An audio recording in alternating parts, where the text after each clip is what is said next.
Hello नमस्कार दोस्तों। आज हम बात करने जा रहे हैं बिहार कोकिला। जी हाँ, हम बात करने जा रहे हैं शारदा सिन्हा की, जिनकी मृत्यु हो गई है।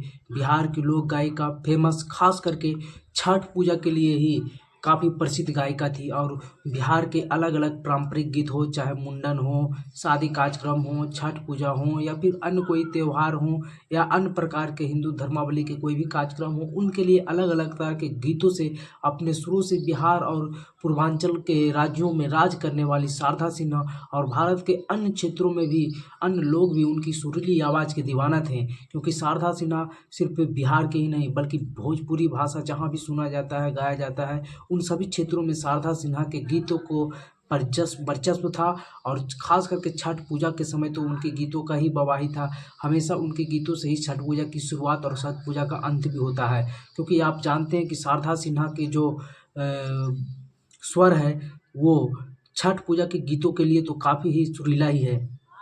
शारदा सिन्हा का जो बिहार के सुप्रसिद्ध गायिका थी, बिहार की लोक गायिका थी, उनका देहांत हो गया है। जी हाँ, ये बहुत बड़ी खबर आई है निकल कर सामने। हालाँकि ये कल ही जब नहाए-खाए के दिन था, उसी दिन शारदा सिन्हा का छठ का कार्यक्रम जैसे ही साल 2024 का शुरू हुआ, उसी दिन शारदा सिन्हा का मृत्यु हो जाना, ये बहुत बड़ी बात है।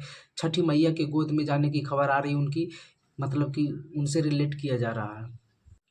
तो छठ पूजा की शुरुआत होते ही इतनी बड़ी खबर बहुत ही हृदय विनायक थी। और उनके बेटे ने ट्वीट कर बताया कि उनकी माता की, यानी कि शारदा सिन्हा जी की मृत्यु हो गई है। और ये पूरे जो भोजपुरी भाषा सुनते हैं उनके लिए बुरी खबर थी। क्योंकि भोजपुरी भाषा सिर्फ बिहार, झारखंड और यूपी में नहीं, बल्कि भारत के अन्य और क्षेत्रों में, और जहाँ भी प्रवासी बिहार वासी हैं, वहाँ सुना जाता है। और मॉरिशस जैसे देश, गुयाना जैसे देश, और भी बड़े-बड़े देशों में जो बिहारी जहाँ जाकर बस गए हैं, वहाँ भी सुनते हैं। वहाँ से भी उनके लिए एक प्यार आ रहा है ट्विटर के माध्यम से, सोशल मीडिया के माध्यम से। साथ ही साथ जब उनकी मृत्यु की खबर पूरे भारतवर्ष में फैली, तो प्रधानमंत्री हों या और कोई नेता हों, सभी बड़े-बड़े नेताओं ने उनकी मृत्यु को अपने ट्विटर हैंडल से ट्वीट कर उनको एक श्रद्धांजलि दी। साथ ही साथ ये कहा जा रहा है कि पटना में उन्हें राजकीय सम्मान के साथ उनकी अंतिम संस्कार किया जाएगा। क्योंकि बिहार के लिए वो एक धरोहर थी।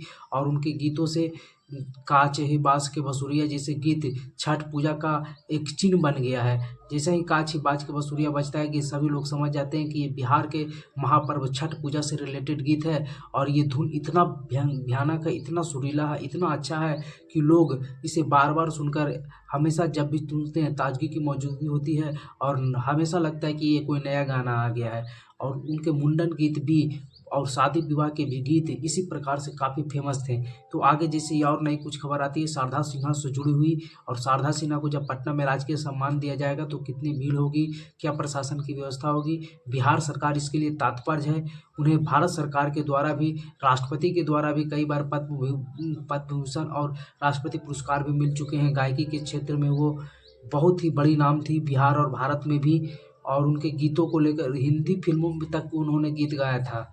बहुत ही अच्छे-अच्छे गीत से शुरुआत की थी। 90 सॉरी वो 1970 के दशक से ही अपने गीतों से पूरे बिहार और भारत के लोगों को झुमाना शुरू कर दी थी। तो आगे जैसे ही कुछ और नई खबर आती है हम आपको ज़रूर बताएँगे। वीडियो पर बने रहने के लिए